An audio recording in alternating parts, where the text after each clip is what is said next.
आज पूरे लेह में बंद की घोषणा की गई और फिर युवा पीढ़ी हजारों की संख्या में बाहर आ गए। कुछ लोग सोचते हैं कि ये हमारे समर्थक थे। मैं कहूँगा हमारे समर्थक से ज़्यादा, हालांकि समर्थक पूरा लद्दाख है इस मुद्दे पर, लद्दाख के, मगर ये युवा पीढ़ी का बड़ास था, एक तरह का जेन ज़ी रेवोल्यूशन जो कि उनको सड़कों पे लाया। जय हिंद दोस्तों, मेरे चैनल डिफेंस डिस्कशन में आप सभी का स्वागत है। दोस्तों, भारत में भी जेन जेट की आवाज अब गूंजने लगी है। लद्दाख से जो तस्वीरें सामने आई हैं, उन्होंने एक इशारा तो कर दिया है कि अत्याचार जो है जेन जेट सहेगा नहीं। लेकिन लद्दाख में हुआ क्या? अचानक से लद्दाख में हिंसा क्यों भड़की? क्यों बीजेपी के ऑफिस को जलाया गया? और सोनम वांगचुक से पूरे इस विरोध प्रदर्शन का क्या रिश्ता है, क्या नाता है, इसके ऊपर डिटेल से मैं आपको आज जानकारी देने वाला हूं, क्योंकि इसको समझना होगा। क्योंकि लद्दाख सीमाई प्रदेश है, केंद्र शासित प्रदेश है। दरअसल केंद्र शासित प्रदेश लद्दाख के जो युवा हैं वो चाहते हैं कि लद्दाख को पूर्ण राज्य का दर्जा दिया जाए।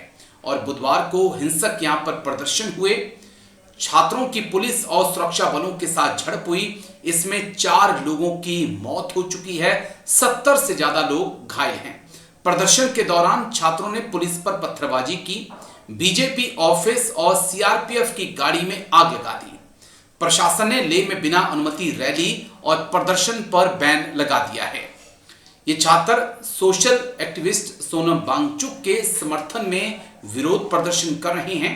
वांगचुक पिछले 15 दिनों से भूख हड़ताल पे बैठे थे, लेकिन कोई उनकी बात सुनने को तैयार नहीं था। तो 35 दिन के अनशन पे बैठे थे, उनमें से 2 लोग अस्पताल में उन्हें ले जाना पड़ा, बहुत गंभीर स्थिति में। इससे लोगों में बहुत रोष जागा और आज पूरे लेह में बंद की घोषणा की गई और फिर युवा पीढ़ी हजारों की संख्या में बाहर आ गए। कुछ लोग सोचते हैं कि ये हमारे समर्थक थे। मैं कहूँगा हमारे समर्थक से ज़्यादा, हालांकि समर्थक पूरा लद्दाख है इस मुद्दे पर, लद्दाख के, मगर ये युवा पीढ़ी का बड़ास था, एक तरह का जेन ज़ी रेवोल्यूशन जो कि उनको सड़कों पे लाया। 5 सालों से वो बेरोजगार हैं, एक के बाद एक बहाने करके उन्हें नौकरियों से बाहर रखा जा रहा है और फिर लद्दाख को संरक्षण नहीं दे रहे हैं। मैं अपील करता हूँ लद्दाख के युवा पीढ़ी से कि वो जो भी हो इस रास्ते पर न चलें, हिंसा के रास्ते पर। ये मेरे 5 साल के कोशिशों को नाकाम कर देता है। अगर हम इतने सालों से अनशन कर रहे हैं, शांति से पदयात्रा कर रहे हैं और फिर अंत में अगर हिंसा कर बैठे, तो ये हमारा रास्ता। दिल्ली ने तो आंखें ही बंद कर ली थी। मांगे ना पूरी होने के विरोध में प्रदर्शनकारियों ने आज बंद बुलाया और इस दौरान जो है वहां पर हिंसा हुई। लेकिन अब शाम होते होते खबर आई कि वांगचुक ने अपना अनशन जो है तोड़ दिया है और कहा है कि ये लद्दाख के लिए दुख का दिन है। हम 5 साल से शांति के रास्ते पे चल रहे थे, अनशन किया, लेह से दिल्ली तक पैदल चल कर गए।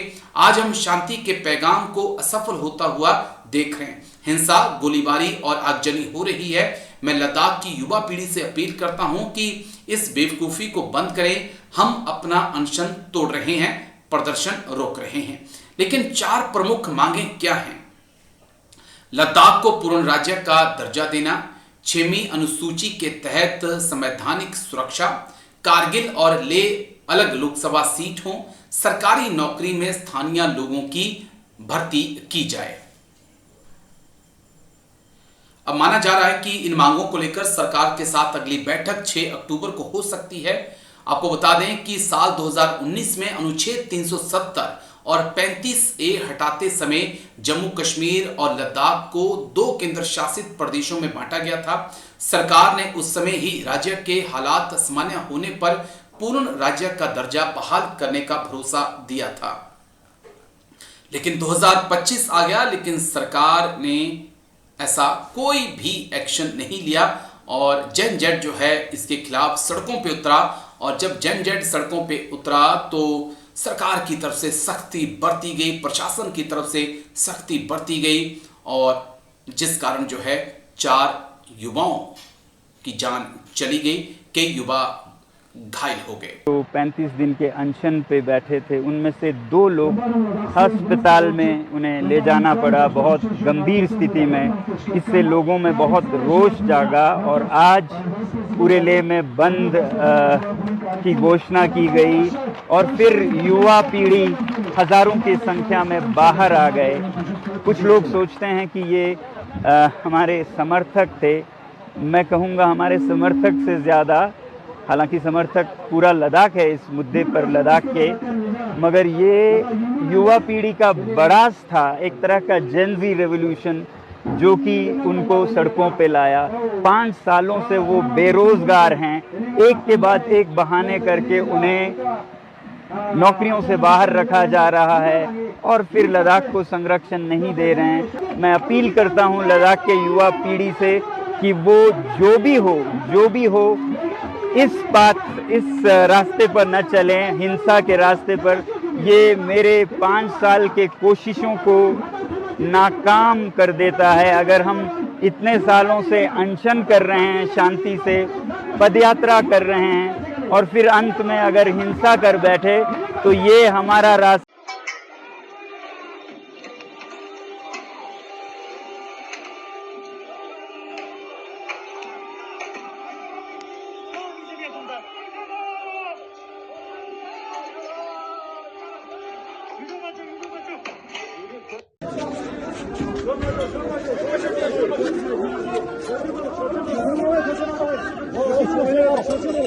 George Manuel.